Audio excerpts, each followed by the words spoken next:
This episode of Legendary is brought to you by Netflix. For a free 30-day trial, head on over to netflix.com/GameBreakerTV.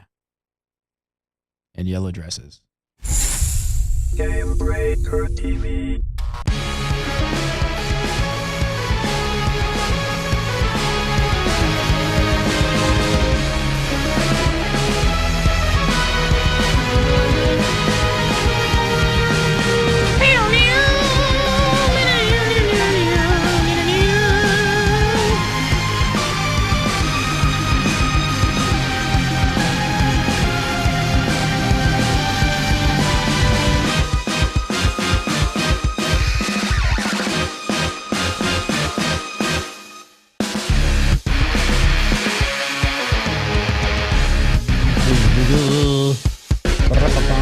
What's up, everybody? It's Thursday night. Welcome back to Legendary, episode 120 for April 4th, 2013. We got again. Well, I guess you're watching the show. So, all right. So we got a lot of stuff to talk about. So much has happened in the past 2 weeks. We've got 5.3 PTR changes, both PvP changes to talk about. And my favorite topic of all, Titan. Titan. We've got a ton of Titan rumors, and there's some silly card game, I guess. We're going to probably mention all that and more. But first, from WoW Insider, of course, here at GameBreaker.tv, it's Olivia Grace. How are y'all? I'm good, thank you. Glad to be back. I missed Legendarying last week. Missed you, chat room. No, I missed it too. Sorry, I was probably drunk at a puddle somewhere. Nope, that's not true. I was at the Game Developers Conference, a very prestigious place where there's no alcohol whatsoever. Zero. Didn't know if you know that, Olivia, but there's no alcohol allowed. No, San I never Francisco drink shuts alcohol down. either. It totally shuts down. Yeah. It's dry for the entire week. Yeah. Josh Allen can't be here tonight, but don't worry. Standing in for Josh, we're excited to welcome the host of Convert to Raid. It's Mr. Pat Crane. How are you, sir? Hello, everybody. I'm doing all right. How are you? I'm glad to be on the show. I'm so excited. I can't control myself. I know. We got like same mics. We've got same everything. It's like we should do a show together. Look at this. We're like radio professionals. Look at that. On the internet, where it's totally not professional. Right, exactly. And standing in for Josh Allen's hair this evening, the host of After Dark and hater of cheesecake, Mike Shaftnett. That also someone who's like probably a huge tint oranger than the rest of everybody's show tonight. That's all right. I don't know why. I'm getting a tan or something. I don't know, but I'm orange tonight. He's getting ready for vacation. He's going to Cabo. He needs to work on his tan. He built a tanning booth into his office there. All right. A lot of stuff to talk about. First up, we knew when it was going to be November 8th and 9th. Of course, most of you guys out there, probably and gals, probably have their calendars already marked, but now we know how much it's going to be, when tickets go on sale. Of course, I'm talking about BlizzCon, so it's going to be $175, same as last year. Tickets will go on sale Wednesday, April 24th, between the hours of 7 p.m. and 7:01 p.m. That's it. So. And then there's going to be a second round on April 27th, and that's going to start at 10 a.m., and that's going to probably last for about maybe 48 seconds. That goes even faster. Yeah, I was going to say. Second round. Like, maybe 48 was a little ambitious. Maybe it's going to be like 20. Have any of you done the F5 and refresh as fast as you can and actually get tickets? Because I did get through the last. Yeah, you did as well, right? I did. On 7 computers at once while I was at work. I got everybody around me just to sit there and refresh. Wow. And we got about 3 pages worth. Out of the 5 computers, we got 3 pages that got it. So you got 3. So 3 out of 7 that's pretty damn good. That's not bad. But still, there was someone who tried to come in about 20-30 seconds after I got mine, and he was out of luck. 30 seconds. So. That's like 30 seconds. That's like, you're that's done. Like you're done. That's like a year and a half later. Have you gone, Pat? Have you been to BlizzCon? No, I haven't. This is going to be my first year. I'm really excited for it. So. Oh, you're going this year. Nice. It is my favorite conference. I hope so. I mean, I watched the thing on the internet last time around, and I was like so bummed that I wasn't there personally. So the party this year, yeah, exactly. This year I'm gonna go. I'm gonna go to all the parties, do the thing. So I'm really excited, and I cannot wait to hopefully meet all you guys and everybody out there. So. we may or may not be doing the same thing again. So just You better be. I cannot deny nor confirm that anything like that will be happening at BlizzCon. We're gonna get it like a whole setup crew this time around, right? And just let them deal with it. Yeah, Shaftnet, I got your address and everything. You won't even have to wear heels. Oh, wonderful, wonderful. Come on, that was fun. Those were good times. Yeah, if you guys watched like 2 years ago at BlizzCon, we did a live broadcast from there with WoW Insider and some of the ZAM crew. Yeah, I'll leave it at that. So, what are they doing there? So BlizzCon, they're working pretty hard this year to limit the number of tickets that are resold. They don't want people scalping and getting tickets. What are they doing? Is anybody like what are they implementing? They're implementing. They're basically demanding ID on a pickup. So you get an email with a barcode in it, and that email will also have a name in it. So you have to bring an ID that proves you are the name in that email, and that's the only confirmation you'll get of any given ticket. You then have to take that email barcode, and then you get a card which is non-exchangeable. So they're really. But what makes it non-exchangeable? Once I go and I scan my ID and I get my badge, I can just give my badge away. And how are they going to know that the person around isn't the name Mike Shaftnet? It's an interesting one. I don't know. Give me your ID. Let me test. You don't look like Mike. I can't remember. I almost feel like that's sort of what we had to do last time. I don't know. Maybe. Shaft, you went to we went to BlizzCon. I mean, I gotta say, at all the conferences, it's the most fun conference for me, only because not many conferences are just like around one thing, right? It's like all these other conferences, like Game Developers Conference. It's awesome. I love it. There's tons of good people. But it's like you go to BlizzCon and like everyone there's just super hardcore World of Warcraft fan. You go to the Hilton next door and everybody's just drinking out of steins, yelling for the Horde all night. Like there's like this camaraderie amongst players and gamers that doesn't really happen outside of BlizzCon. And I've been to a couple conferences since then, and that BlizzCon 2 years ago was my first experience. But what I have noticed since then is BlizzCon is very like central and close. Like everybody kind of hangs out at the Hilton or the nearby hotels, and it's also really close to BlizzCon. So at the same time, where everything else that I've been to since then has been very spread out, and it's kind of like you got to walk a ways or find groups of people or things that are going on. BlizzCon kind of always felt like you were always able to find the central party and kind of plug yourself in and be a part of what was going on. It was fun. I'm looking forward to it. Also talking about BlizzCon, apparently, check this out. So wait, I hope you came prepared. I don't know. It's one of the. Wow, it's been so long since It's been so long since I've had to break this out. It's dusty. It's literally got an inch of dust on it. That's all right. We haven't had pigtails. Pigtails. All right, wow. That is amazing. We're protected. We'll be okay. But we'll be okay. We're safe, man. We're safe. So, iPad. That'll work. That will work. That will. All right. Yeah. Ton of new stuff came out this week about the super secret I can't do this anymore. Super secret next generation MMO known as Titan. We've been talking about it forever. So Titan Focus, which is a website, released several pieces of information, and they're referring to them as leaks. We're gonna call them rumors. See how we got around that? They're not leaks. They're not a leak site. They're rumors. Now it's all okay. We wrote an article. Olivia wrote an article on this thing, so you guys should totally check it out in more detail on Gamebreaker TV, covering all of this stuff. But let's pick out the most exciting stuff and leave the things like the reappearance of tab targeting to the side right now. So they're saying the big news. It's going to be revealed at BlizzCon 2013. They're going to have a Titan teaser. That's huge. Wow. That was definitely go for time. That was go for time. I almost missed the opportunity. I was a little delayed. I was like, whoa, my brain just misfired. But yeah, so it sounds like they're going to, I doubt we will see any gameplay whatsoever. It'll probably just be some sort of teaser to give us a flavor of what the sort of art style. I'd be shocked if we see anything that's longer than 30 seconds to a minute with it being a teaser.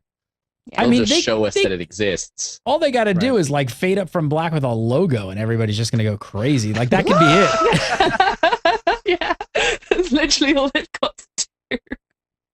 I'm just psyched that they're doing anything for this. I mean, this is great. They've been talking about it for how long now, and we're finally going to get a glimpse at whatever's going on in November. Seems like a long time coming, so I'm pretty stoked for it. For sure. I just noticed that the lower third guy spelt your name wrong. I'm gonna fire that guy. That dude, honestly, that guy is always screwing up with typos, man. So bad. You just gotta get rid of him. Just get rid of him. Just do it. I mean, is there any possibility you think we'll see gameplay? Even the people who were leaking the rumors didn't think that there was going to be gameplay. They were saying that they don't want to put gameplay out until it's ready to go into beta. So they're waiting until then. And I don't think it's going to be ready to go into beta. My mind would be blown beyond anything if there was actually gameplay. Is this like setting it over the edge for you, Olivia, that you have to go to BlizzCon now?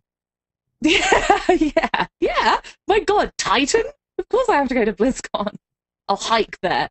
Don't give me a lift.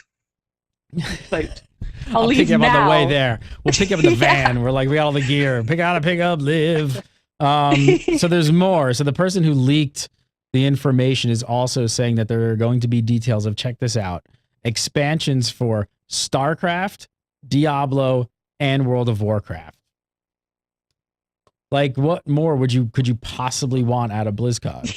I remember 2 years ago when I was like, oh, it's gonna be my first BlizzCon, and it's gonna be so great because they're gonna be, doing stuff with Diablo 3 and Heart of the Swarm is gonna be, at there, and we're gonna get the Cataclysm expansion, and now it's just like, now they're adding Titan on top of all of that again. Yeah. Like, I could barely handle it all before last time. Yeah, if you thought last time was good, this is gonna be amped to a level of 10. It's just gonna be that much better, that much bigger. They're gonna pull out all the stops. That's what I'm hoping for, anyway. Yeah. I'm kind of wondering if Dave Grohl's going to show up. I'm thinking Queens of the Stone Age this year for the band, right? He's there every year now, so it's like Queens of the Stone Age are putting out a new record. It's perfect. It's like they'll probably be, he's playing drums on the tour. They just stop off, and I would be a happy camper. We don't have this in this, but Liv, you covered it. What were some of the information about steampunk that they heard? Because I got to admit, now that it's been rumored, this is something that I heard at last E3 all the way far back then. I don't think I ever really kind of talked about it because I just didn't want to be a leaker. But I'm almost 65. Things start happening. What? I mean, your brain starts like short circuiting and you forget stuff and you just say things and they come out of your mouth. So you have, NDAs are nothing to you. I don't have an NDA. This is just walking around E3 and people are like, "Hey, I hear it's steampunk." So now I haven't heard anything since then. So what did you hear? There was a bunch of people. Again, most of this information is coming from Titan Focus. Which, if you're interested in Titan, that's another great place to follow. We do cover a ton of it on Gamebreaker. But they were talking about the artist hires. It's somehow managed to find out the artist hires. So I'm going to confirm that can't even be rumor. I'm going to confirm. No, because that's the exact that is the exact rumor that they went and they hired a lot of specific artists around that time of E3, before E3 last year, but they were specifically looking for great steampunk artists. It's like, well, why would you do that? I don't know, to make a martial arts MMO? Probably not. For sure. I would be super, super amped if it's fully steampunk. Now, this is the thing I don't understand at all. What are they talking about? They're talking about actually, here, check this out. So, pulled this out. They talk a little bit about the details of the game itself. It's a black screen. That's what they said. They said nothing about the details of the game They said nothing. That is what Blizzard said. All locked down. Bashiok has hacked your computer. Yeah. Bashiok. Zarheim, he's just doing bong hits and hacking into my computer. He's like, I just erased all his quote cards. All right, maybe I have no quote cards. So they had some more details about the game itself. They said they're intending to include many Warcraft elements into Titan's world, mostly Easter eggs, but can also extend into, get this, entire characters being ported into the new game one way or another. What? I think I need to get my tinfoil hat back on. Wait, lots of gophers probably going on. Seriously, what? I don't know. Pat, what do you make of this? Like, how? I don't even know what to make of it. It's incredible. I mean, if they could do this with WoW characters, be able to do all this stuff with Titan and make it so that you can do anything with WoW, that would be great. I would love that because I play WoW all the time. This would just make it so much better. I mean, I'm Here's watching the- chat. Hang on one second, because I just want to tell chat because I see more than one person in chat room going like, "What did he just say?" I'll repeat. I have to repeat, yeah, because it's kind of like what they're intending to include many Warcraft elements into Titan's world, mostly Easter eggs, which I think we all kind of figured they would do something like that, but can also extend to entire characters being ported into the new game one way or another. Now, the only thing Chaffnet, you can go. I want you to go, but the only other thing that I could think of is that was how awesome would it be if you had your character from World of Warcraft as a pet? As a pet. He just runs like See, a mini a mini one, No, he just runs next to you, and you're like, "That's my old World of Warcraft character." I mean, that would counter obviously my statement of where this. I mean, you hear that you're going to be able to port your character into the game, and I think at first a lot of people are like, wait, you mean like I can just take all the stuff that I've gathered in my game and I can just keep playing my World of Warcraft player in Titan? That'd be great because then I don't have to level again and I don't have to do this. Oh, come on. Yeah. That's not happening. I'm not saying exactly. I'm not saying that's happening, but like, it's interesting to see how they'll transfer it over because, if you think about it, the stuff that you can kind of bring over is really maybe just your name and your achievements and such, and that's all stuff that's a separate entity in a different game. To get your name again, all you got to do is play the game and create a new character. So it's really going to be interesting to figure out what it means to port your character over because there's such gray area of what that can mean. And then you said a pet, and it's like that would be really stupid, but really cool at the same time. Think about this: orc steampunk. It goes really well together. It would be awesome. I don't know. I mean, could they do the Mass Effect kind of style, like, extension? I mean, some of the stuff they're talking about, which I'm going to get to in a minute, man, maybe make it possible to actually have your character in game. I don't know. If you really think about it, I mean, if the smartest way ever to leverage your IP and the existing 10 million players you have is to literally somehow get that character that you've been playing with and attached to for years into the new game, I mean, that's like they mentioned genie in a bottle right there. It's like print money. They mentioned that they're going to be you're going to be able to time travel is something that they mentioned. That's what I was getting to. That was the next reveal. Spoiler alert, time travel. Which, holy shit, I've been wanting a time travel MMO forever. We talked about this on This Week at MMO months ago. People are like, what would you want in an MMO? I'm like, why haven't we seen a time travel MMO? They could go anywhere, do anything. We could go to dinosaurs. We can go to space, aliens, like anything, steampunk. Victorian era. Sorry, Mike. I'm excited. I'm a little excited about your Titan. Or think about this. But that's even though they say that it's based around human or the history of Earth with fictional elements, you could think about the fact that maybe possibly there's some sort of correlation to like a Warcraft era, and maybe that's where your character will exist as maybe a companion or something. When you go to that era, you kind of get something that resembles your character from Warcraft. Maybe not necessarily saying that Warcraft was the past of this new universe, but maybe that's a way that they can incorporate your character, is that your character was a part of one of these eras. Interesting. I don't know. I'm just amazed. I didn't know whether we were sort of interpreting it correctly, whether it was characters from the Warcraft lore side or your actual character. If it's your actual, like, it's so true. If it's your actual character, people would be on that immediately. People would just be all over that. Like, 8 years of your life. Here, look, just put it in this new game. 8 more years of your life. Enjoy. It would be wicked. Wow, so if it's time travel, so you're saying, Shaft, that you think possibly that the world of Azeroth exists at some point in time in the history of this new IP, this new world that we don't know. 'Cause that's essentially what you're saying, is that somewhere along the timeline, Azeroth would exist and your character would exist, and maybe it's certain slivers within this game you become your character at some point. That would be weird. Yeah. and you go into Warcraft in the Caverns of Time, and there's like a Titan portal, and you're like, oh my god! Then they should just play Warcraft. Yeah. Like, I don't know. There's what already they did on time it. travel in Warcraft. It's already there, man. With the time travel, it almost kind of seems like maybe a Doctor Who MMO. What do you think about that? does go be awesome. even more retro and just say Chrono Trigger. Chrono Trigger MMO. So the other thing that here, I want to check our timeline a bit. Liv, I think you covered this. They said that they're going to go into Friends and Family Alpha in Q1 of 2014. So does that line up with all the information that we had before this? Well, actually, it does, because I was looking at this thinking this is way early, and then thinking, okay, BlizzCon announcement is way early if they're going at all. And actually, their product slate has it for Q3 13. They're right on time, which is kind of crazy. Yeah, go for. Those leaked documents don't seem so fake anymore, do they? Exactly. Rumors. Sorry, rumors. I got our attorneys calling right now. Shut up, you can't call it contest, you gotta call it giveaway. You can't call it leak, call it rumor. Rumor. So this is what they're talking about, but they also talk a little bit about the feel of the game and what we might expect from it. So they do say, first of all, I was surprised right by this. It's an MMORPG.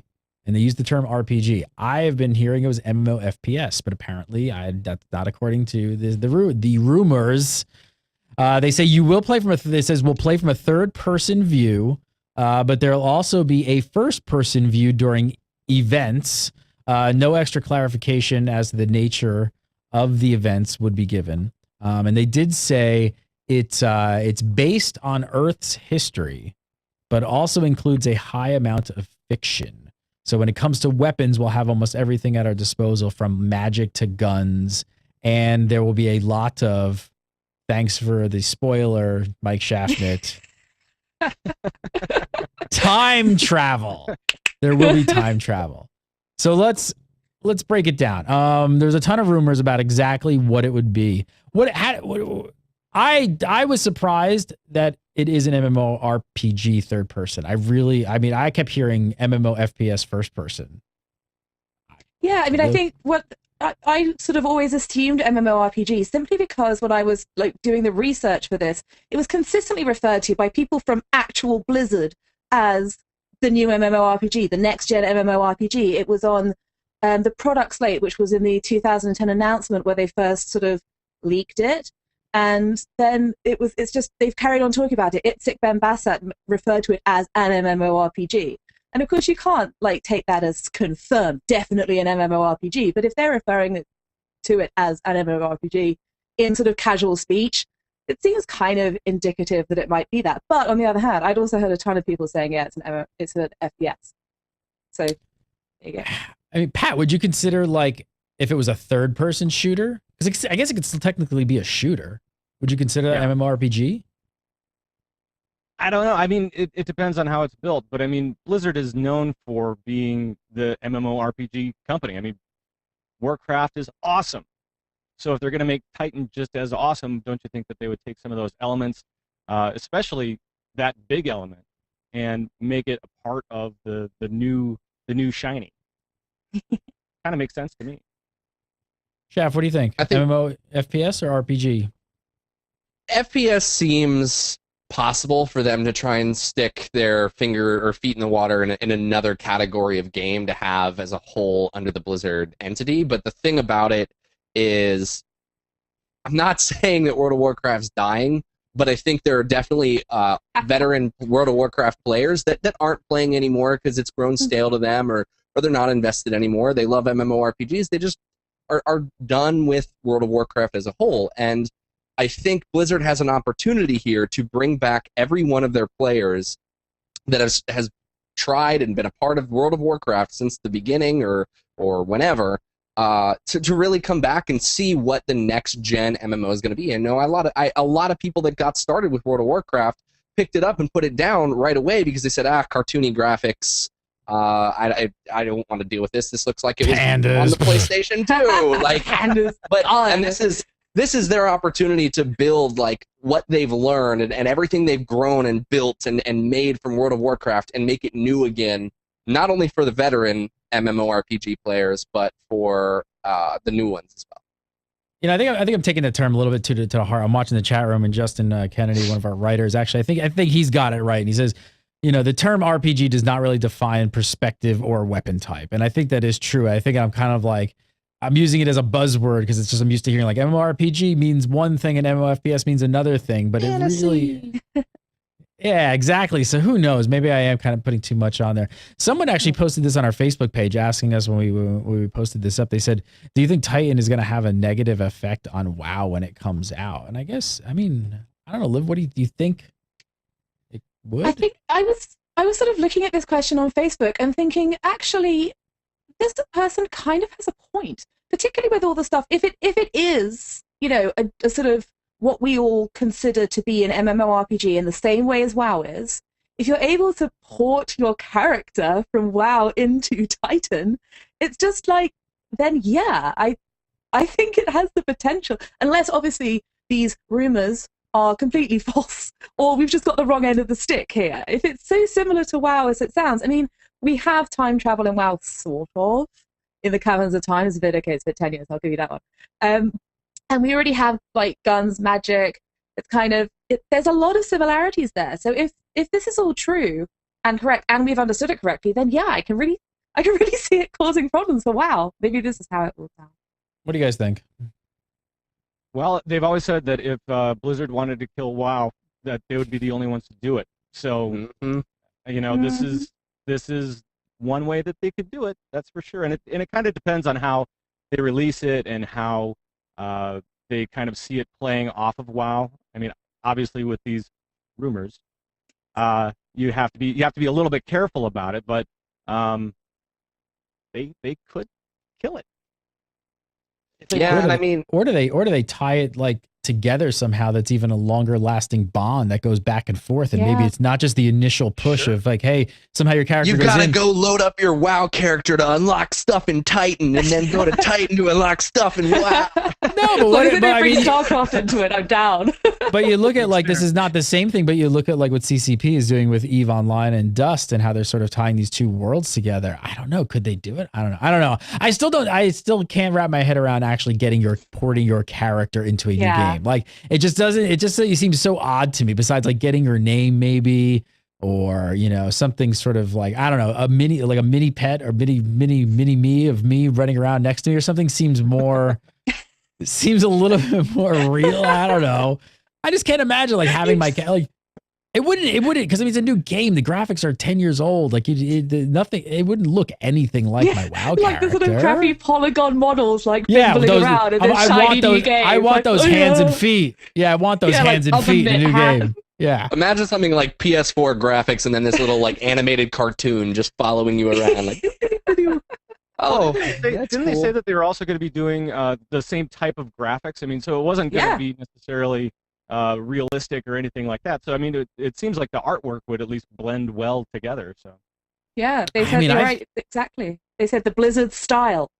Yeah, and I think that makes sense. I mean, look at the longevity they've had, where a lot of other MMOs and stuff would go like, some of them still look really good, but they do end up starting to look somewhat dated, where WoW still looks, I mean, especially with the engine like modifications that they've done with like Pandaria, it looks insane. So, well, that's where you go, where you look at something like WildStar that's taking kind of the same cartoony approach, and it's easier to make something that looks a little cartoony and isn't trying to be this massive, amazing, crisp and clean reality kind of graphic, because that can, like you said, that can get outdated fairly quickly. Whereas if they embrace something that's lower maintenance, and kind of build the whole game around that, people don't necessarily notice it as much when graphics upgrade, because the game is set kind of at this specific bar that it'll never go past, no matter where graphics eventually.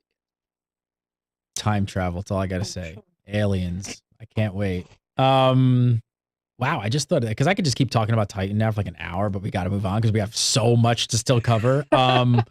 But it just kind of occurred to me, I'm like, could it possibly mean that after BlizzCon we have to start a Titan show?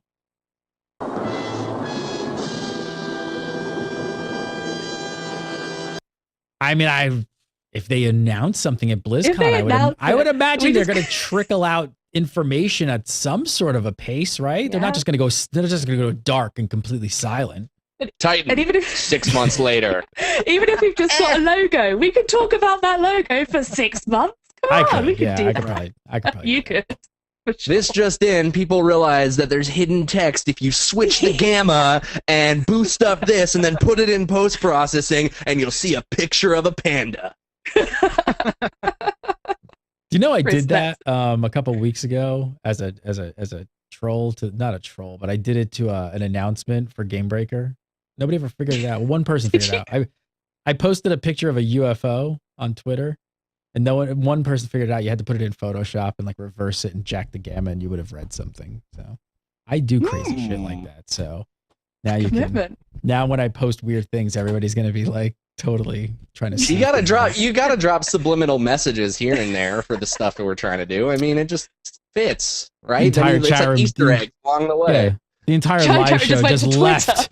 They've all Twitch just bombed out. Everybody's like, "Where's that picture? Let's find it. There's some information." All right, let's move on. A ton to talk about. So let's talk about another game that is not World of Warcraft. Blizzard's new release, PAX East this year, they took everyone by surprise. We had all speculated here on Legendary that it would be maybe some type of mobile game. I was actually leaning towards something called Hearthstone, which nobody had ever really heard of, but that's kind of what I was. You know, I don't think a lot of people believed you, but you were pretty dead set on that. Yeah. I know, right? Thanks, Chef. You're welcome. You're welcome. But some of us speculated that it was going to be that it was going to be a mobile game. And I guess when we thought mobile game, we thought maybe Pet Battles, which would have been awesome. But I think they actually came out with something even more awesome, and that's Hearthstone. So unless you guys have been living under a rock, I know we haven't been here in a week or so, but Blizzard announced Hearthstone, which is it's called Hearthstone Heroes of Warcraft. It's an online collectible card game. So I guess the closest thing I could say is like something like Magic the Gathering, but it's all online, it's all digital, it's on PC. I guess it's it's going to be so a collectible card game. First of all, what do you guys think? I mean, were you guys surprised at this announcement? Just a little bit. I was sat in work chat with in the actual Game Breaker chat. We were all sat there, all watching the stream, and the first little thing starts coming up, and a little entry video. You can see this on the site. It's on the Game Breaker site if you want to watch it. And it's sort of like, battles are fought. We're all like, yeah, it's all stars. It's all stars. And then like this thing comes up, and we're like, What? What is that? What? Of course, it was just like, what? And I think the entire internet just went, what? It felt in like Trolled. in sync. Yeah, trolled so hard. I had no idea. Never saw that coming.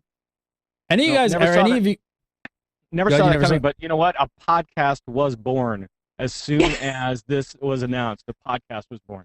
Every time Metzen speaks, a podcast is born. Yeah, exactly. Any of you guys like CCG like card players like Magic or anything like that? Because I used to play Magic back in the day, but I just don't. It's weird because I've like fallen out of that whole world of ever doing that. I played Magic quite a bit actually. I had my book and my little kept all my cards nice and all the whole now, but I don't play anymore. But damn, I want to play this. I feel like a lot of people who are into TCGs, and I would for a very brief time. I'm gonna get hate for this, but I was into Yu-Gi-Oh for a while. That was my TCG of choice, and I kind of fell out of it just because I got sick of trying to get new cards and dealing with all the back and forth with it. But this is where I think them stepping into a digital platform to do this. Not that they're the first to do it, but it's such a right move, because to be able to take it with you and kind of keep it in your pocket and not only take it with you, but be able to kind of self-cultivate within the game itself and earn points and cards and doing all this sort of thing. I think it's such a great direction for the collectible card game to go in, to keep it alive outside of needing the physical cards, especially because to play physical card games you need people around you that are playing, or tournaments to find, and not everybody necessarily has the friends that are into them or playing them, or the tournaments nearby. So to have it on something mobile is great. Yeah, for sure. I mean, I looked at it and when I first saw the announcement, because I was expecting All Stars so hard with the beginning of the video, I was like, what? I'm not going to play this. But it's Blizzard. They're really good at making computer games. It's probably going to be, they've already said in previous announcements that it's going to have their whole easy to learn, hard to master. I nearly said that the wrong way around. Thing where it's easy to get started. And I know that for like having had a brief look at Magic the Gathering to sort of more understand what it's about, the Magic the Gathering online, I hasten to add. Just it seems so obscure to get into for someone who's never looked at that kind of game before. I've never played a collectible card game. Does Top Trumps count? Does Top Trumps count as a collectible card game? You've never? I don't even know what that is. That? I have no idea what that is. It's like a car game where you would and one of you would have a Lamborghini Diablo, and the other one would have a Ferrari Testarossa, and you'd be like, well, my top speed is 100, and they'd be like, well, my top speed is 180. I win, and they take your card. That's the closest thing I've played. That sounds like a terrible TCG. Just Rummy Cup version of Racing for Pinks. Yeah, really. That sounds like a terrible TCG. Wow. But you're excited about this. So you don't. But I'm excited. I'm excited because it's mobile. I'm hoping I'm expecting, not hoping, expecting it to come out for Android, and then I can totally see myself on a train or just sitting at home, like chilling out and just. I need another good game to play on the toilet, so I'm excited. Oh, thanks for that. Thanks for that visual, Shaft. Thanks. Pat, is this one interesting? Does it interest you at all? Nah, not really. I mean, but it is Blizzard, so I'm sure that I'll give it a try. And what is it? What is it about it that doesn't interest you? I just never have been into that. I mean, sure, I'd give it a try. It's kind of like pet battles in a way, really. Of course, now I'm doing pet battles so that I can get lesser charms. But whatever. Who cares? So. I'm doing pet battles, but this kind of feels like it's similar, but I don't know. I don't know if I can get into that kind of game. All right, so that's what I wanted to ask. So you weren't really big on pet battles either, but now you're doing pet battles for lesser charms. Yeah. Now here's the thing. Yeah. This is, as soon as this news hit, I saw a lot of like my friends and stuff like hitting me up, going like, they totally botched it. They totally botched it. Blizzard totally botched this, and I'm like, why? And they're saying, because they didn't talk about any tie-ins. They didn't talk about how it's going to tie in. It's got to tie into World of Warcraft. I gotta think. But I mean, like, so I have to think that included in packs that you're gonna buy, they are totally gonna put World of Warcraft items, mounts, like all kinds of stuff. And then, just like you didn't want to do pet battles, you're gonna be like, well, this doesn't really interest me, but god damn, I want that mount. Oh my god. So 80 packs later, you're gonna be like, So something that they announced at GDC, I don't know if you guys can see it, and it just launched today. I can't really see it. It's the mobile version of Injustice, and they announced it at GDC. And it's a free-to-play game completely in tandem with the actual release of Injustice. And the way that they're working with this mobile game is it's kind of its own entity, its own thing, but it actually has there's this new thing that they're calling the WBID, where you can link stuff back and forth and go into the mobile game and work towards earning a skin for a character in the platform game, and then you'll go do something in the platform and you can unlock stuff in the mobile game, and that cross backwards kind of compatibility to be playing both games is exactly the route I see them taking with Hearthstone and allowing it to integrate the World of Warcraft, because unlike Titan and Warcraft, Hearthstone and Warcraft are so married together that you'll very easily be able to create these cross-platform ideas. Well, and I think you're absolutely right. And I mean, that's what you look at, we're talking about Titan and now talking about this. It's like, if you have 10 million or 12 million, whatever your number is at this point, of like these hardcore users who have this connection to this thing that they've grown so accustomed to, it's like, why would you not want to leverage that in every way possible to do a tie-in pretty much to that world? It'd just be absolutely crazy, because everybody's got an emotional connection to the game that they've been playing for so long. That's a perfect idea. That's a great idea. So in-game skins, mounts, all that kind of stuff, I think would be... So many people in chat room are saying, like from Pat, what Pat was saying, if it gives me lesser charms, I'll play it. Exactly, right? Right? If you could think about that, if you could gain some kind of currency or something in there, you'd be playing it. You'd have a podcast about it. I would totally do that. That would be in a heartbeat. Absolutely. All of a sudden, Pat Crane goes from air to... That's why I'm playing pet battles now. Come on. Give it to me. Let's go. Convert to Hearthstone is coming. You heard it here That's first. That's right. All right, so we're going to talk a little bit more about some World of Warcraft. But first, I want to tell you guys about our sponsors. I've been getting tons of emails and questions, a lot on our new forums as well. People keep asking me, like, how can we help Gamebreaker? Like, they want to do more. They want to get the word out. They're like, what should I do? Should I tell my friends? Should I like do what should I do? And honestly, it's weird that I hadn't really thought about it like this, but the best thing you could probably do for Gamebreaker is support our sponsors. Like, support our sponsors, and it helps Gamebreaker. So if you guys have not checked it out, go over to netflix.com/GamebreakerTV, and you could sign up for a free 30-day trial on their streaming service.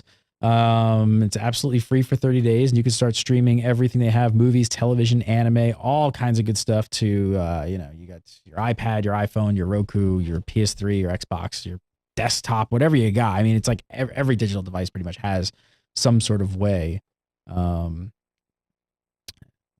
Except Pat, not that calculator watch you got going on from like the 50s. not the calculator watch, but and now they're doing a bunch of original content as well. They've got House of Cards, which is getting amazing reviews. You guys should check that out. Arrested Development coming back. Arrested Development coming back to Netflix. Do you guys know this? That's huge. Mhm. It's huge. A big thing, and they're going to be releasing all of the episodes at once. Yes, So on you can just Netflix. marathon it. Wow. Yes. It's going to be great.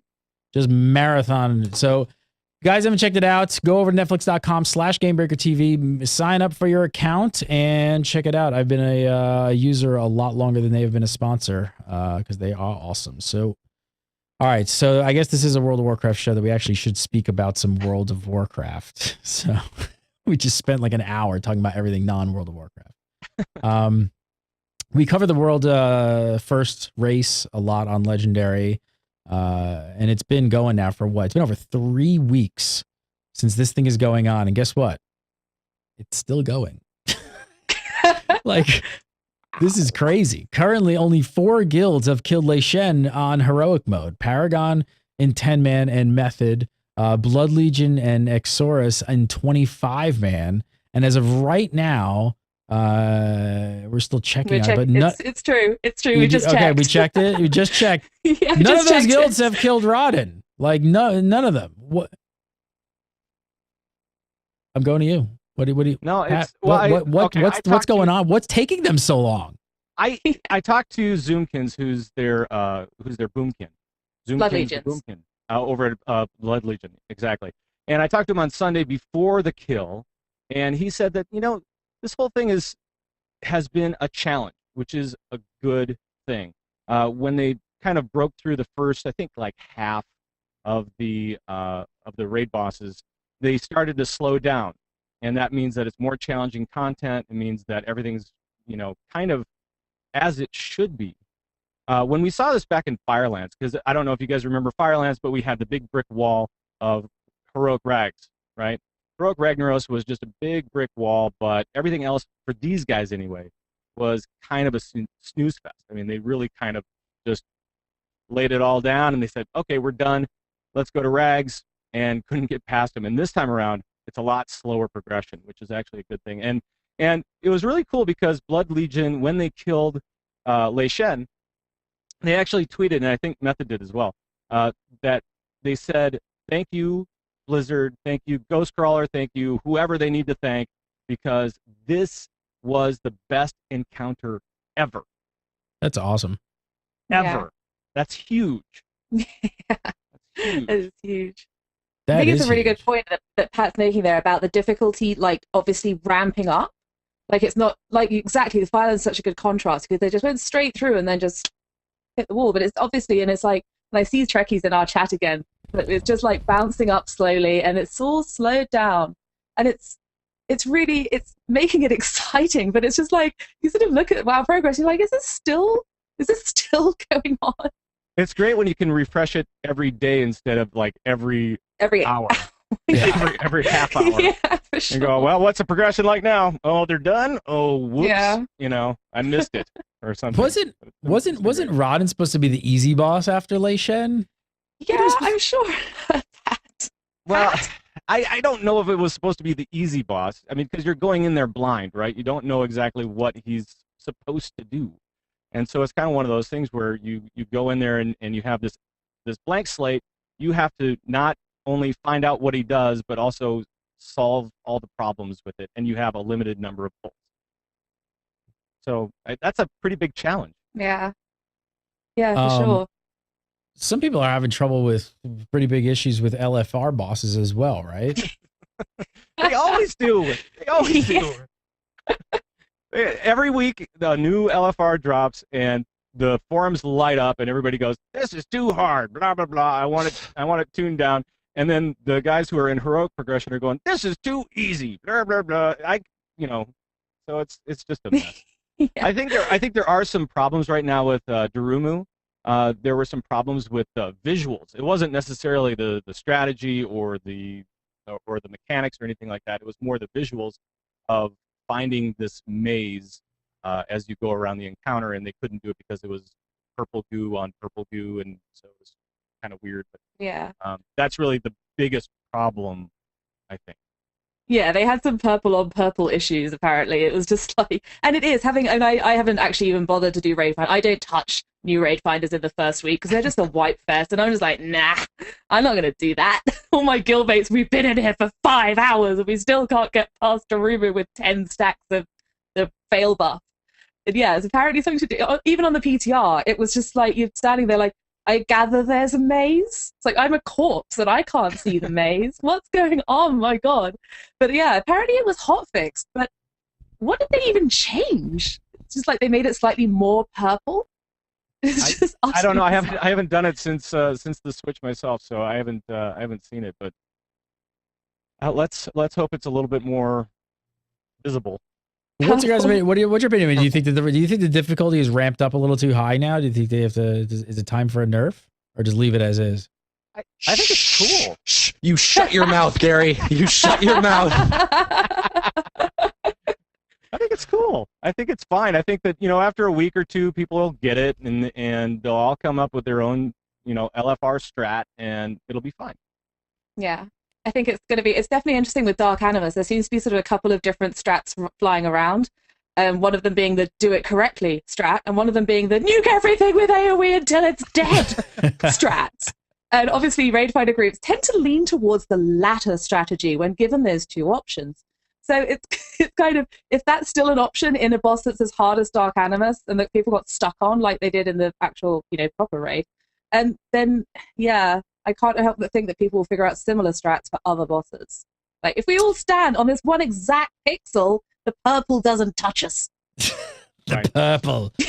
Yeah, I know that the strat for Darumu, initially anyway, was, okay, let's get 10 stacks of the debuff, and then just kill them. Yeah. Yeah, exactly. Working as intended. All right. That's right. Moving on. I think we got to talk about some PvP changes. So there have been some huge changes to PvP gear announced on the 5.3 PTR. And of course, like the internet, a lot of people have freaked out about them. Surprise, surprise. Olivia, quickly, what are some of the changes? Run through them. All right. So resilience, no longer on PvP gear. That's one relatively large change. No. All characters are based with... Yeah. And I think that was the one. I think you and I were actually playing a different game, Gary, and I was just read this and it was just like, what? You read it and we both just stopped in work chat and I was like, right? Did you just say, what? And she's like, What? Yes. Yeah, we were voice chat on Mumble as well, just like, what? And they say all characters with base resilience is 65%.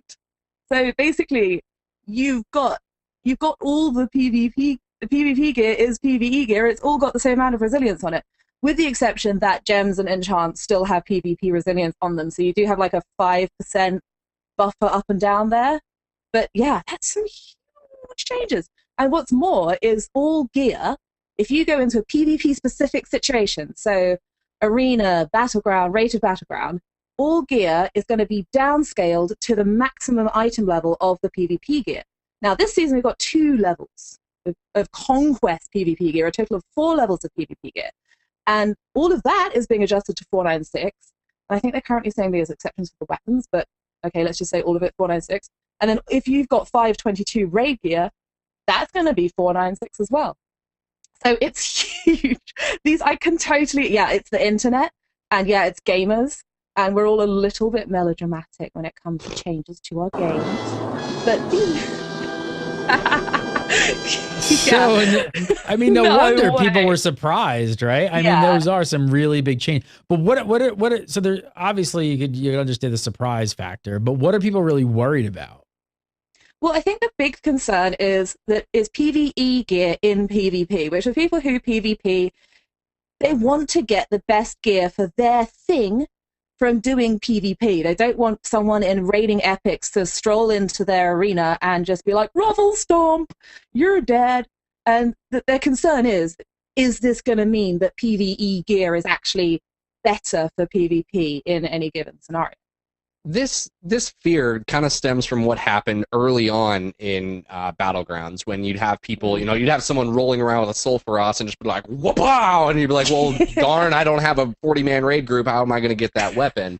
And that's kind of what it stems from. And it's like Olivia said, where people are like, this is my thing. I don't want them to come do this. And I'm raiding. I don't want them to use PvP gear. People have kind of segregated themselves into having some sort of sanctity of which side of the field that they're on, and they don't want necessarily any crossover, feeling like they earned something in PvP. They earned the right to PvP, and they earned the right to PvE.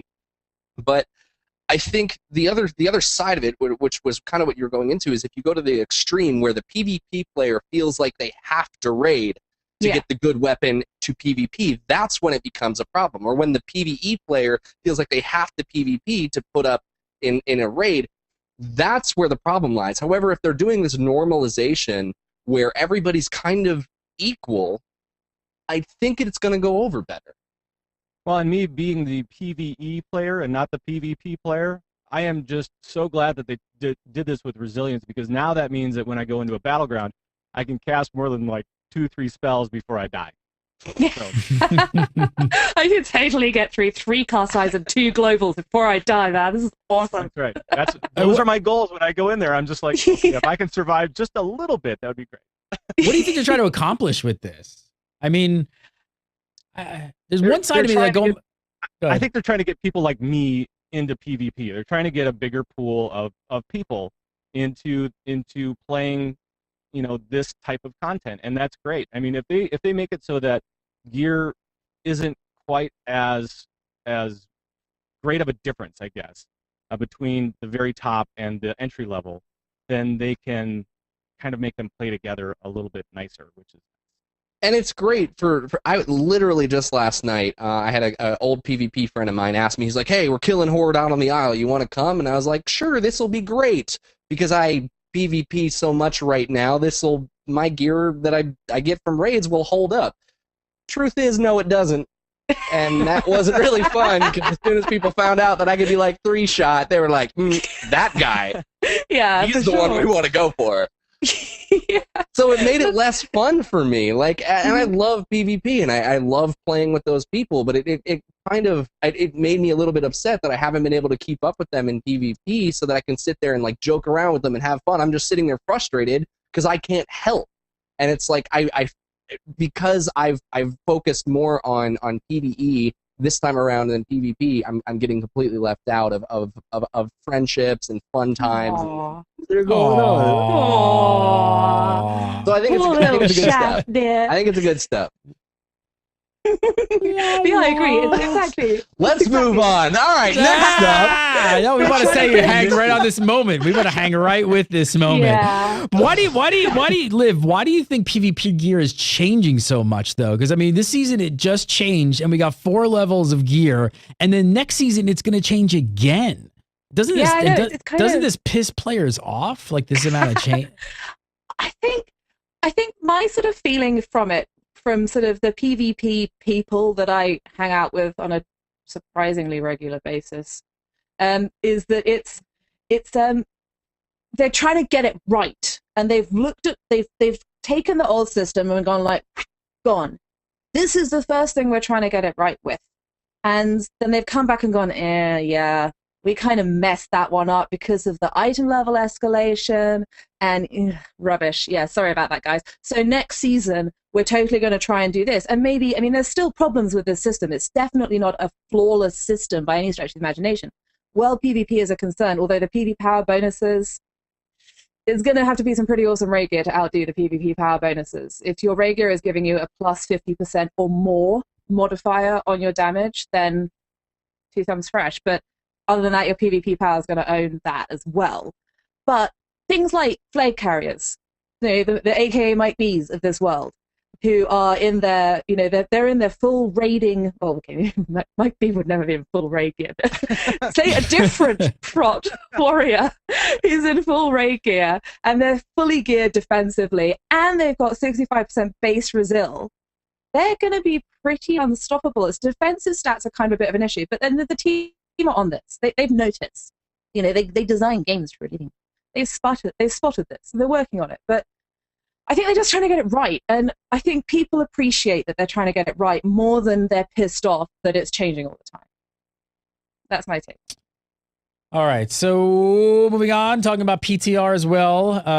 You guys should probably know that patch 5.3 is up on the PTR. It's up and running.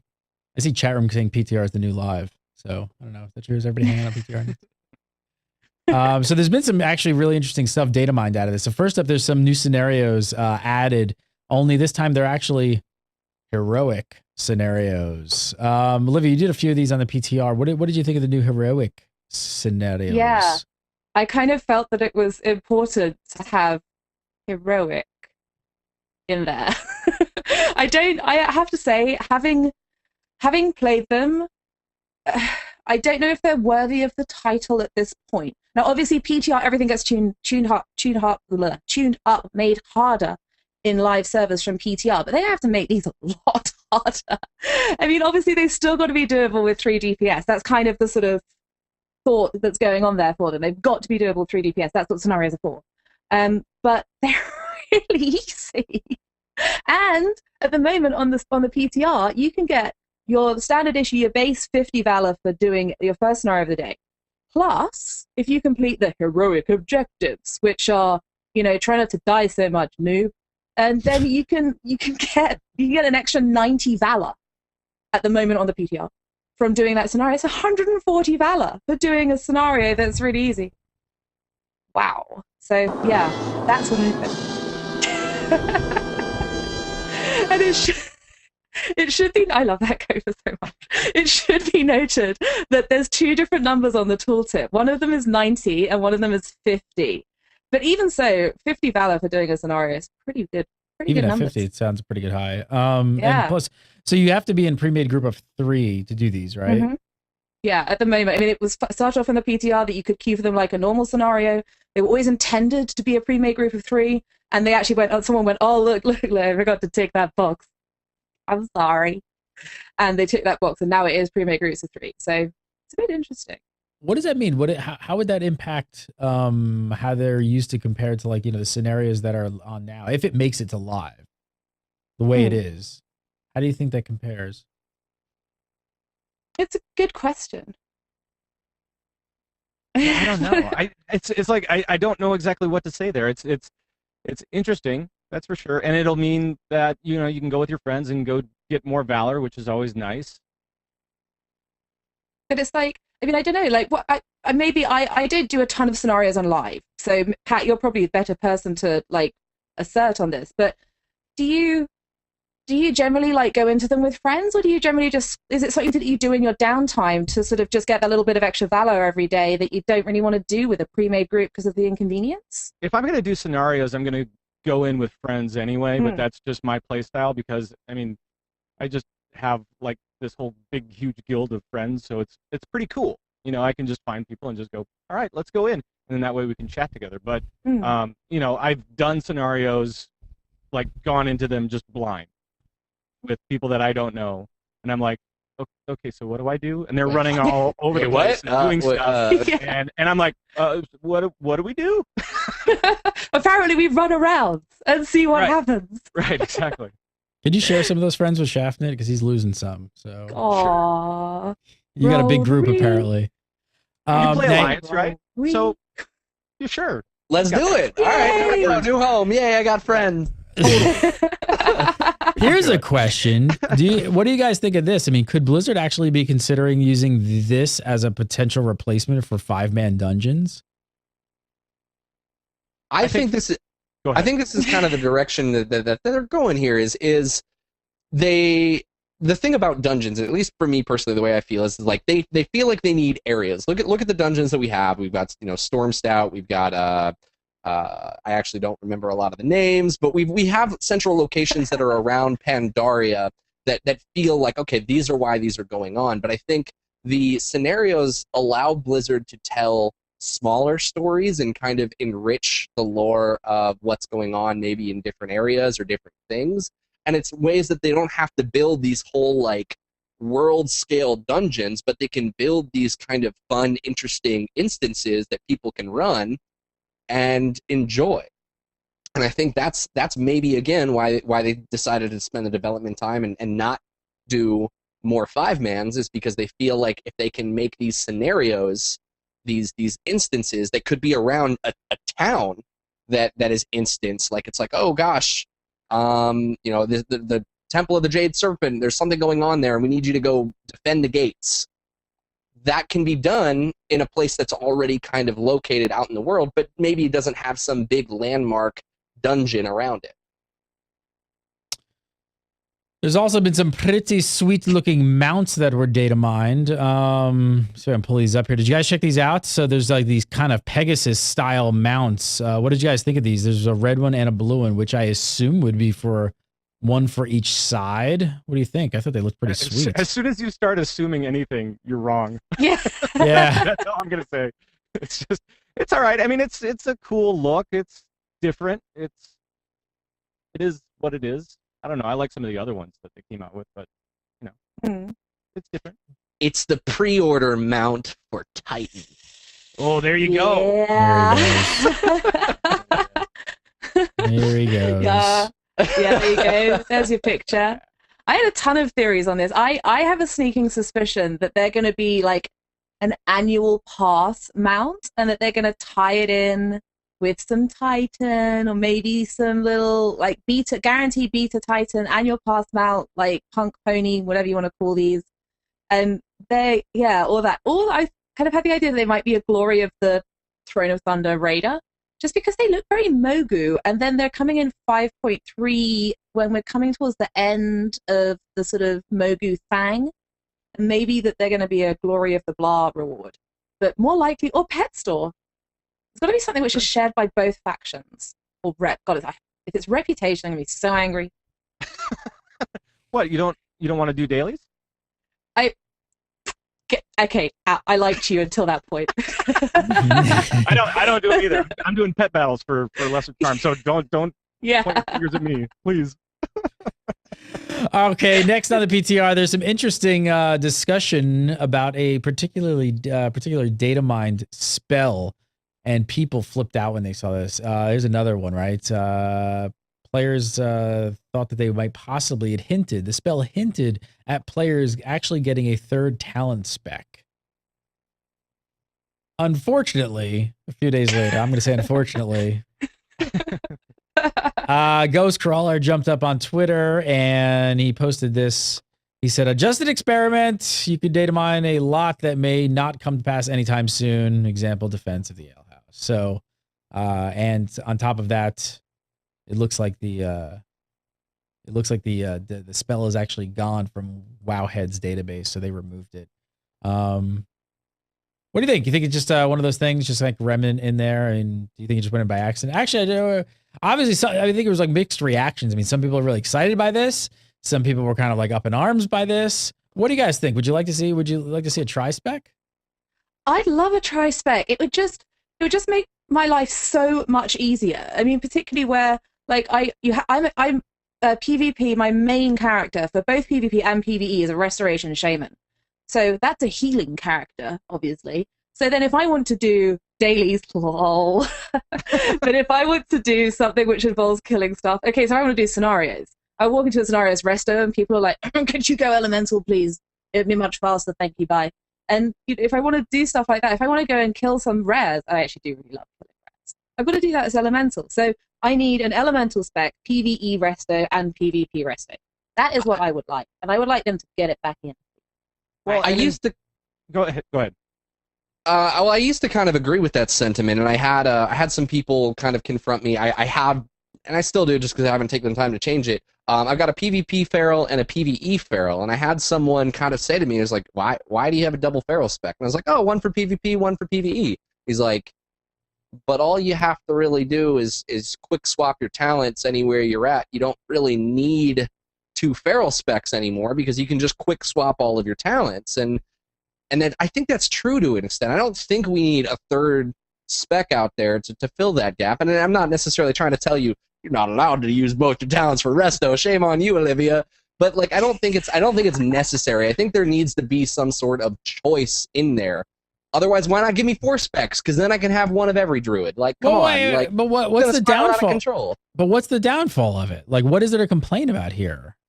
Then just let us respec. What? Like, just get rid of specs in general and just let us respec whenever we want, every time we want, wherever we are. Just like stop making it a numerical thing. If it's a matter of trying to fit into the category of everybody's like, I need this and I'm double resto and I need an elemental. It just kind of eventually just keeps stacking. And if it does, just get rid of it and just let people respec and change as much as they want whenever they want. Is my stance. When I was going through Terrace of Endless Spring, on my team there was a priest, and he went disc first, and then he went holy, and then he went back to disc, and then he went shadow. For 4 bosses, he was all 3 specs. So it's kind of like in those types of circumstances, it would be really nice to be able to have all 3 specs for those hybrids that really are kind of playing the field. So why not? It's like a quality of life thing that doesn't really seem to break anything. Yeah, Right. exactly. That's the question. Exactly what Pat said is the question is what's actually the detriment here to people who don't want a third spec? What is it? And would it hurt you to have an unused third spec in your talent window? Just don't use it. Absolutely not. But just open it up. Just done with it. Why are we keeping numbered? Just forget it and just let me respec whenever. The only thing that people said, which I saw a few comments on Twitter, people saying, "Well, if I'm a mage now, I'm a fire mage, and I throw pyroblasted stuff, and then if I have all 3 specs, then I'm just a mage who happens to be spec'd fire because I can be arcane, I can be fire, I can be frost." And to that I say, you get over it. Right. And if you really don't want it, you don't have to get it. Exactly. Yeah. You could go fire, fire, fire if you want to. There you Right. go. I really feel like this would have mattered a lot earlier on in the game. I feel like with the life of the game at this point and how long players have been playing, it just seems, I don't know, it seems like almost like a no-brainer to me. But maybe, who knows? Maybe we'll see, maybe we won't. Where's my mouse? My mouse stopped working. Oh, wait, there it is. Okay. A bunch of new stuff also happening around Orgrimmar's general area on the PTR. The Kor'kron have taken over big chunks of Durotar and the Barrens area. And there's a bunch of new content there in the world it's kind of a new style for WoW. First up, who are the Kor'kron?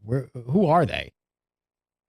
Who are these people anyway? What are they doing? Who are in my these game? dudes? They're like, from what I'm not really a lore person, but from what I understand, so if there's lore people in chat, then do feel free to jump in. We desperately need our lore missies in chat.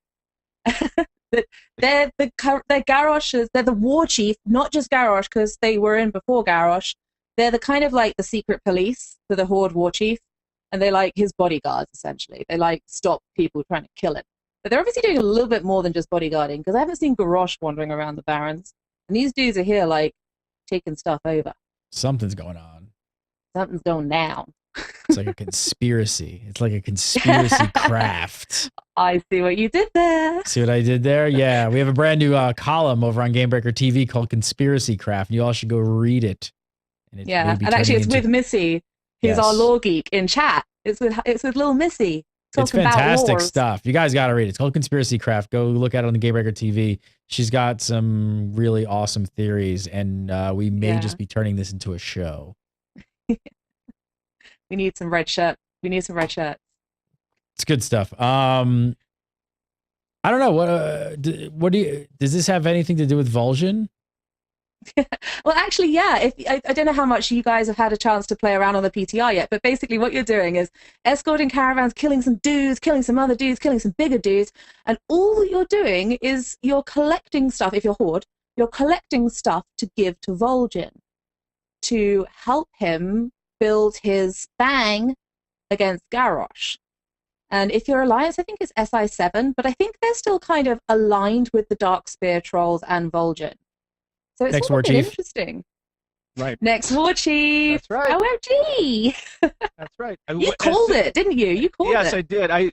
On my show, I actually called it right as soon as I heard that we were going to be going up against Garrosh.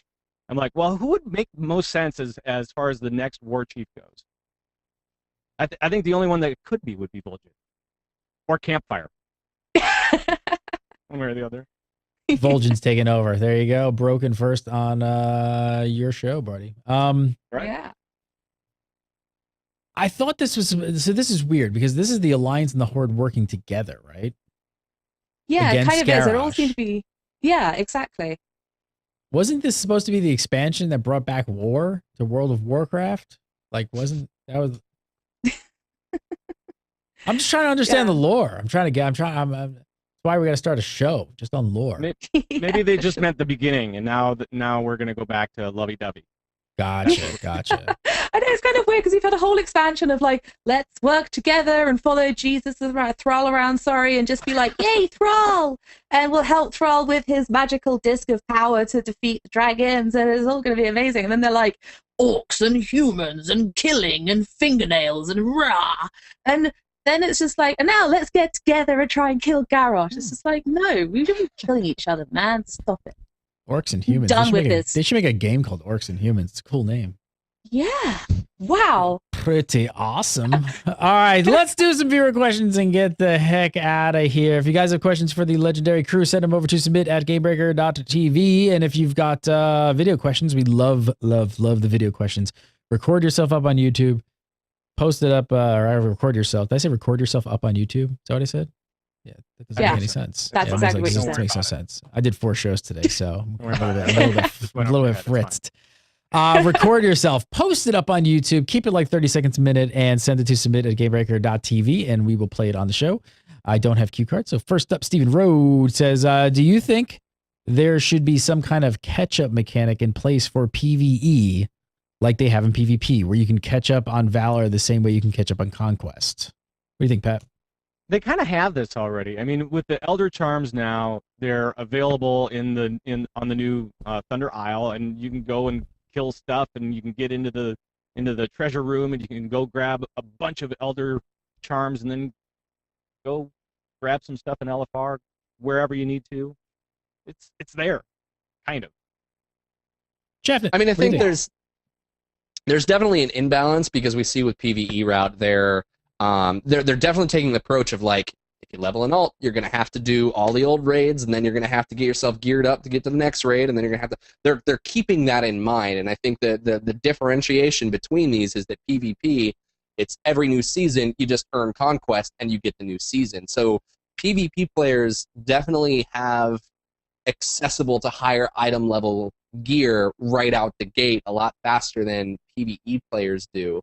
I don't know if I don't want them to, though. I'm very happy with what they've done for PvE and how they've made it, because I really hated how in Wrath of the Lich King and especially in Cataclysm, as soon as the next tier came out, you pretty much just forgot and ignored the whole entire previous raid tier, and that's fun. Like if you're a player who starts midway through an expansion, you're missing out on some of the fun, exciting raid content that's available to you and is designed for you to be playing during that expansion. So why not make players go and have to play it? It's I see what you're saying, but I don't think that they should touch it. I like where they're at, what they're doing with PvE. Yeah, I don't know. I think It's not Sorry, like you go don't ahead. have to play. It's not like you don't have to play the content. I mean, you have to play the content to get the gear, which is good, and the drops are so high that you can clear it and just move on.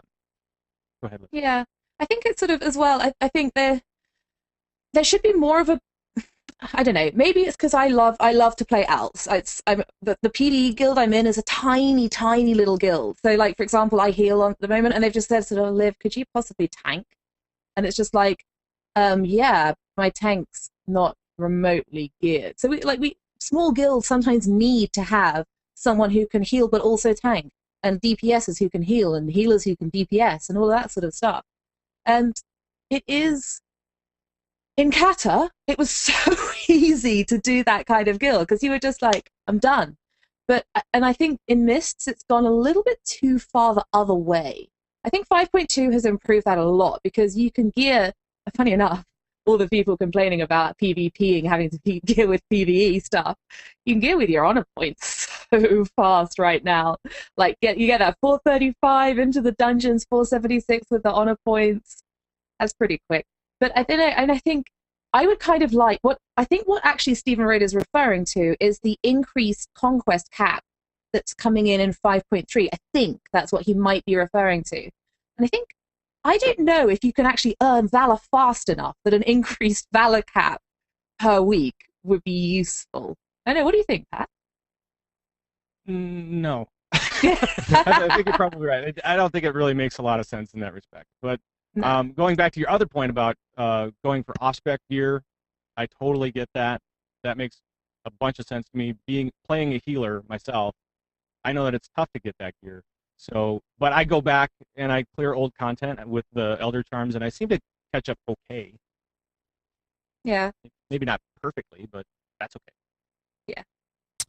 All right, next up, this one in from Greg Kiskin. He says, do you think Blizzard will incentivize current and past WoW players into Titan with unique weapon armor skins, player housing modifications, and some sort of sub-bundle for Titan and WoW? Wait, ready? Yes, yes, yes, yes. They did it for Diablo. Yeah, they did, actually. But then didn't they do it like you got a Diablo pet in WoW, or did you get a WoW pet in Diablo? I think you didn't get a pet. Oh, sorry, a banner or you got a mount. I mean, you got a banner. You got the Tyrael mount and the banner. Yeah. But they took the banner. The banner went from WoW into Diablo, which I was like, no, it's the wrong way around. You want to take stuff from Diablo into WoW as an incentive because that's where all the people are already. So you got to switch it up a little bit. But I don't know. I think it would be pretty cool if you play Titan, you get a thing in WoW.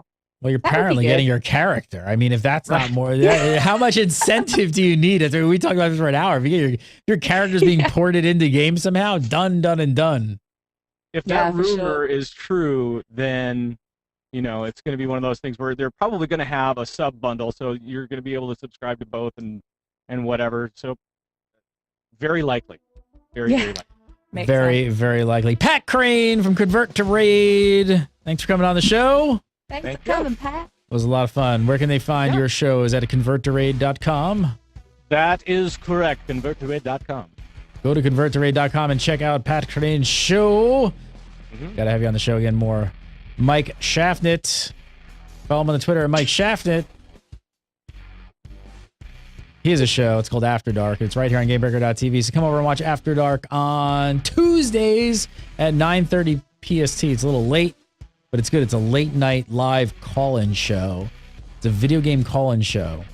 Which you just ask us whatever you want. I mean, it doesn't have to be about Warcraft. Come on, we have Legendary for all your Warcraft characters. Which basically he means call in and do not ask him about World of Warcraft. Call in and ask him about Kingdom Hearts. Call in and ask me about cheesecake or yellow dresses, like whatever you want. Yeah, but it's a live, much more appropriate. If you guys have not checked it out, the show's gone so well. Remember when we first thought about it, we were both like, "It's gonna work." Live call-in show. How am I gonna do this? How is this gonna work? Live call-in show. So every Tuesday night at 9:30 PST. It's called After Dark. It's with Josh Allen and Mike Shaftnit. Go check that out for sure. Olivia D. Grace. Follow her on the Twitter at Olivia D. Grace. And of course, go to WoW Insider. You can read her stuff there. And of course, you can read everything she does over here, including chat bubbles and her news hits right here on GameBreaker TV. And I don't know, maybe going to see some more Olivia D. Grace on Twitch, more shows. I got a Twitch, bro. Maybe a new show today in maybe. Maybe today in maybe. Baby. You can follow me on Twitter at Gary Gannon. Follow Gamebreaker TV, Gamebreaker TV, and of course, we do this show live every Thursday at 8 PST. So come on over for the live show. It's a lot of fun, and we will see you next week. Have a great week. See you next time.